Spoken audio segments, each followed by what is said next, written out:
Thanks for joining us here on Fox 10 as we're looking at your forecast, and we're done with the storms for the evening, but we still can see some isolated rain showers overnight tonight. Then into tomorrow, strong storms are expected in the forecast area. Some could be severe. And then our forecast, more heat and storms for the Father's Day weekend. And here's our severe weather outlook. Today, we had a level 2 slight risk of severe weather. Severe thunderstorm watch up most of the afternoon. That's all over with now. But tomorrow, we upgrade to a level 3 enhanced risk in the inland areas with a slight risk closer to the coast. We can see some especially rowdy thunderstorms tomorrow. Instability is just very, very high.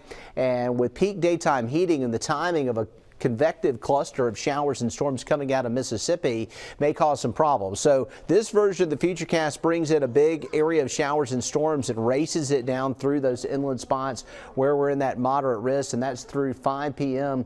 tomorrow. That should sweep offshore, and then we'll have another round on Thursday. Similar thing, northwesterly flow aloft, showers and storms possible in the area again on Thursday. So several rounds of storms are possible over the next couple of days, and as you can imagine, rain chances are up. Tropics are still quiet right now. We'll watch the Northwest Caribbean Sea next week for possibly some brief development there, but not expecting anything of consequence over the next 7 days. And our 24-hour temperature trend. Seeing temperatures not quite as hot tomorrow because we should get some thunderstorms in the area. Highs around 90, but overnight lows tonight are going to be off the charts hot for this time of the year. We're going to see overnight lows in the upper 70s in a lot of spots tonight.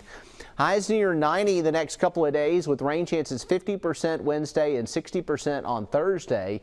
Then we go scattered on Friday and Saturday with some heat building and rain chances at 40%. Temperatures in the low 90s. We could see mid-90s next week with a big heat wave building. All right, hurricane season is here, and meteorologist Matt Barentine breaks down our chances of getting hit by a hurricane coming up. Plus, we'll get an update on those extreme Canadian wildfires.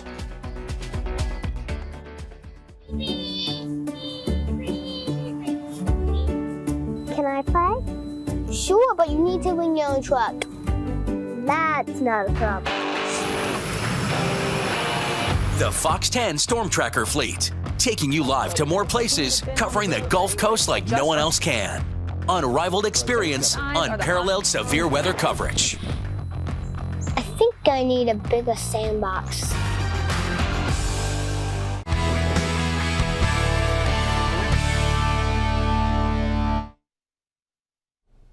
All right, checking it out here in any given year, what are the chances that we get hit by a tropical storm, a hurricane, or even a major hurricane? Meteorologist Matt Barentine breaks down the story.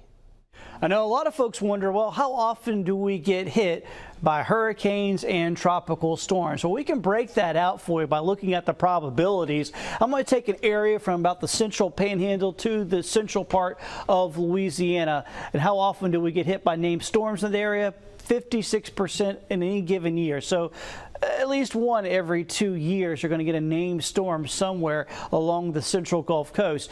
About once every 3 years you're going to get a hurricane with that 33% probability, and then about once every 6 years you're going to get a major hurricane.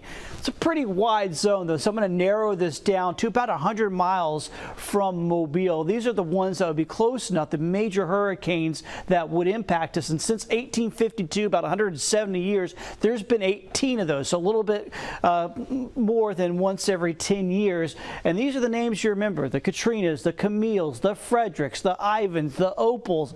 These are the storms that hit us about once every 9 to 10 years. So if you live a lifetime here on our part of the Gulf Coast, there's going to be quite a few names that are going to be seared into your memory.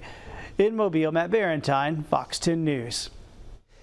It's a record wildfire season in Canada. You may remember all the smoke in New York City. Well, it's from those Canadian fires. And in Alberta, 1.4 million hectares of land have been burned so far, and at least 24 fires are out of control, and that's just in Western Canada. Across the country, hundreds of wildfires are burning, and as Vanessa Lee reports, experts say the best way to deal with this issue is to start battling the flames long before they start raging. Home sweet home for thousands in this northern Quebec community. Forced to flee nearly a week ago, their town was spared from the flames. I couldn't wait to see if my house was okay, not just safe from fire, but vandalism too. Quebec is making progress in its battle against a record wildfire season, with help from as far away as Portugal and Mexico. This is our first time fighting fires for a while.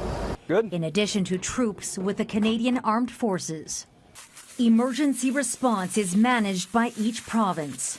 With hundreds of fires so early in the season, resources have been stretched thin. The Minister of Emergency Preparedness was asked today if a national firefighting service is needed. We are always looking for ways, working with the provinces and territories, on how we can better support them in their firefighting efforts.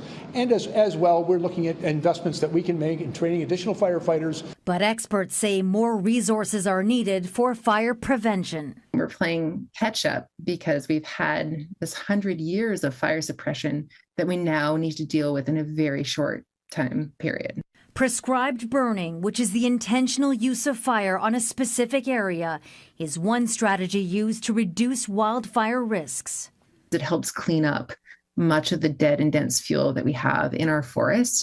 Any action comes too late for Andrew Vey, desperate to recover anything from the home he shared with his wife and 2 children outside of Halifax. Remarkably, he found some of his Navy medals. They're burnt up, but there's something. I thought maybe if I could take one small thing away at least for each person, if I could find something, then, maybe put it in the next house. Locally, we are seeing some rain in our forecast. No fires here. We'll look at that chance over the next 7 days coming up. New to the FOX10 weather app, your 24-hour radar forecast. Be the first to see how precipitation is going to affect your plants across the Gulf Coast. Detailed hour by hour, the 24-hour radar forecast on the FOX10 weather app. Plus the latest breaking news with the FOX10 News app. Got him both. Stay alert with FOX10. Prime time is FOX10 time. The latest on the night's top stories are first on Fox 10 News at 9. Wrap up your day, informed and ready for the morning. Here's our extended forecast for the next 7 days, and rain chances are elevated Wednesday and Thursday with some severe potential really both days, but especially Wednesday with that enhanced risk. We go back to ordinary scattered showers and storms Friday, Saturday, and Sunday, and that includes Father's Day and into Monday. So we're going to get some rain. Temperatures stay really hot. Look at the temps over the next 7 days, and we're going to be building this heat wave. We could top out at 95 on Monday. Heat index values 105 plus. Drink plenty of water.